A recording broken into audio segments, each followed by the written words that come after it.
ครับ โอ้ยแม่ก็ดีใจอยู่ดอกเข้ามาได้เป็นผาแดงมันก็คือโตเอกโตใหญ่ในงานเนาะแต่ว่าแม่มากุ้มใจแท้ละอีหล่าอย่างแม่กุ้มใจว่าวาสนานี่เป็นนางไอ้สันเดียวนี่ครอบครัวของวาสนาเนี่ยเจ้าก็หูได้บุญจันทร์เพิ่นบ่มักครอบครัวเฮาพ่อแม่พี่น้องเพิ่นน่ะน้องลุงเพิ่นก็บ่มักครอบครัวเฮานี่มันขี่ทุกข์ขี่ยากสันเดียวผีแม่เพิ่นเป็นเศรษฐีมึงควรเจียมตัวได้หำอย่าไฟสูงเกินรักอย่าไฟสักเกินตัวแม่ป้าบ้าขนาดแมนยูไอแมนยูสีมากสีหักเพิ่นนั่นนะกัดหามใจไว้จักหน่อยแน่เฮามันผสมเพิ่นดอกแม่นควมนองมันหักหามกันบ่ได้ดอกแม่เอ้ยอันเลี้ยงความมักความหักกันนะแม่อันว่าแต่ว่ามือเจ้าสิพากันไปใส่ก่อนมื้อนี้บ่ไปแห่บังไฟน้ำไอ้บ่โอ้ยบัวตองก็ใบเตยว่าได้ไปน้ำดอกเด้อพอดีว่าสิไปหน้าเอาค่อยไปลามใบเอาไปกินยาสนดอกไอ้แล้วก็สิไปหาแนวอยู่แนวกินเนาะเอ้ยเนาะนั่นแต่ว่าแม่ป้าบ่ได้ไปหน้าน้ำด้วยล่ะบ่ได้ไปลามกล้วยน้ำสูเด้อน้องจะไปใส่ข่อยมีแผนแม่แผนอีหยังเดี๋ยวเนี่ยเอามื้อนี้เขามีบุญบังไฟงานใหญ่อยู่วัดแม่นบ่ล่ะแม่ผู้ใหญ่แล้วก็ต้องไปวัดแล้วเป็นผู้นำหมู่บ้านให้บ้านเพิ่นก็ไปวัดเบิดข่อยมีแผนสิไปลักไก่แม่ผู้ใหญ่โอ้ยเอาไปตัวจีบตัวแดดเนาะอันนั้นมึงไม่เลี้ยงส่วนตัวอีหยังจะสิไปเครียดให้แม่พ่อใหญ่สิไปลากของแล้วนี่เครียดว่าแม่ข่อยเครียดว่าเราสร้างคนผูกคนยากแล้วสร้างคนคนยากแล้วบ่มาขอบว่าเฮาแม่นแล้วบ่มาบอกบุญจันทร์แม่นแล้วอยากได้ลูกเขยรวยกว่านี้นั่นแหละข่อยเลยสร้างน้องแม่ผู้ใหญ่นั่นสร้างเป็นบ่เอ๋เขียวสร้างเอาจังสีเด้อเอาจังไหนสิไปรักอีเป็นบ่รักบอกฮุงมาเพื่อใบเตยน้ำเด้อเอาก็ได้มันเข้ากันแล้วบัวตองว่าเอาหยังบ่ตองว่าแม่พอสิรับแม่มันมาหอดปลาแดกไหยังอยู่ตะอ่างคนนี้การรับบอกฮูมากเพราะว่ามันมีปลาแดกไม่ใหญ่นกก็เอามานั่นแหละคนที่เศร้าพ่อไปตัวจีบตัวแดนไปสิไปใส่กับผ้ากันแยกใหญ่กันถอมมาสิสวยสว่างหน้านี่ก็ไปหน้าโตก็ไปแต่งโตแต่งตนแล้วก็ไปเป็นผาแดงแล้วก็จือจังขั้วแมวไหวเด้อลูกเด้อหน่อยบ่หลายตายบ่เมิดเฮ็ดบ่ได้ซ้ำนึงก็ให้มันได้จักหน่อยก็ยังดีดูแลใจเจ้าของเด้อลูกเด้อไปบ้านนี้แยกย้ายกันลูกไปแยกย้ายไปคนละหน้าที่เฮ้า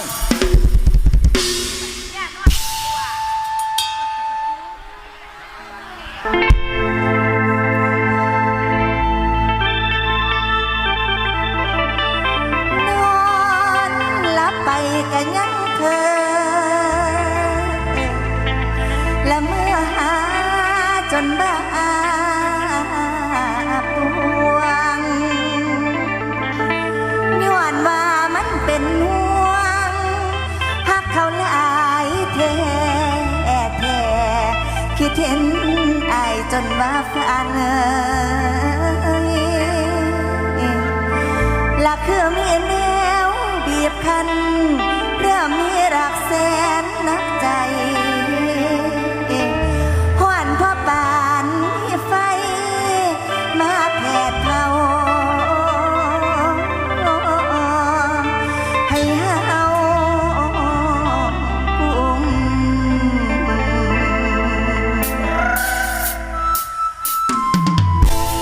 ขอบคุณค่ะ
ด้วยเด้อ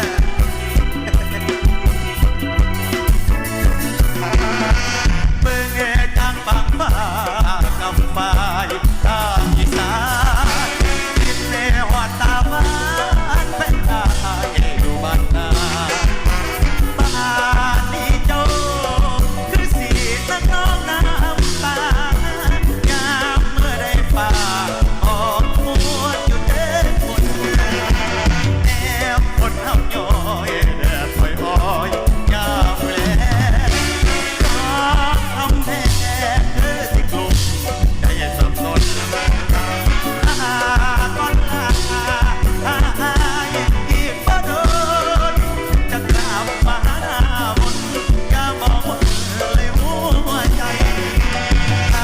เป็นหอดเจ้าคือน้ำเป็นหอดเย็นก็ยังต่างไหลดีน้องพี่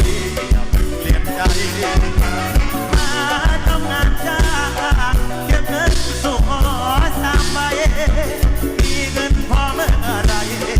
จะไปสู่หอเอวานางแอเบิ่งแต่ฟ้าที่ฟ้าเอาเรียกตาน้ำตาไหลส่วนหัวใจยังอยู่กับนาแต่เจ้านั้นเป็นไปกันเลยตาอายนั้นสั่งน้ำมากับฟ้าจะเลี้ยงให้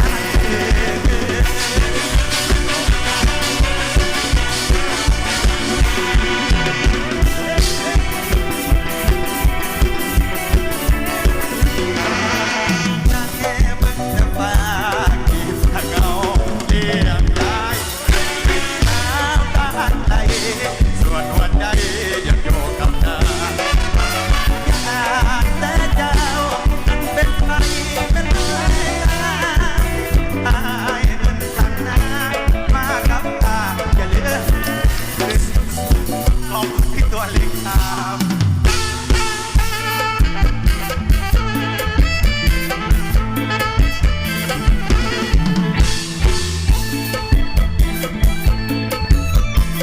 ขอบคุณที่ไปสารลำเลิน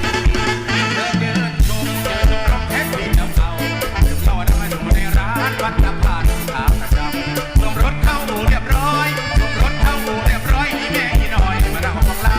แท็กซี่มาแล้วแท็กซี่จะพาไปหาที่ยังพวงมาลัยหาที่ยังพวงมาลัยส่งคนไปตามสายเส้นทางบ่ลำบากบ่มีตังค์ใส่ใจบ่ลำบากบ่มีตังค์ใส่ใจกันกูได้เงินใส่กันมีพวกแท็กซี่ทั้งทียกแยกคนโดยสารไม่ได้ไปบุกขึ้นแรงแท็กซี่น้อยก็ราคาของสำคัญกับรถคนใดไปขึ้นที่มีรถเทเลแต่ไม่เลิกส่งโดยสารบริการแค่แม่แต่คนเดียวไปกับเพื่อนแอบมึนแกถึงไงมันก็เบาสาแล้วจังลงถ้าคนเห็นไม่ได้ออกแรงขโมยโดยสารห้องมังพอใส่มาเดียวใส่ก้านที่ชีวิตกับที่พอมีได้ทางเสาถ้าจะไปยังไม่ได้เปิดถ้าจะไปยังไม่ได้แท็กซี่ไปเรื่องถ้าเกิดราคาเกินเตือนสารไม่เรื่องประเภทต่างๆจอดกันเป็นแถวมาแล้วแท็กซี่ขอเล่าให้ดู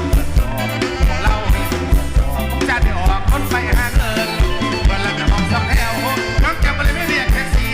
รถผมบริการกันดีคนขับแท็กซี่ก็จะบอกมีลูกเมียเรียกกับเราเสียวเป็นนิดหน่อยเรียกกับเราเสียวเป็นนิดหน่อยรถไปจนไปพ่อได้กันน้ำมันทับผ่านบ้านนักงานนักสื่อเรื่องเดียวจะถึงบางแห่งพันเอาแก่เขาให้มองไปนะท่านแท็กซี่เศร้าคันสิเมาคอยแพงหน่อยบางทีพวกแท็กซี่คันไม่เจ็บแม่กับบัตรคุณเขาแท็ก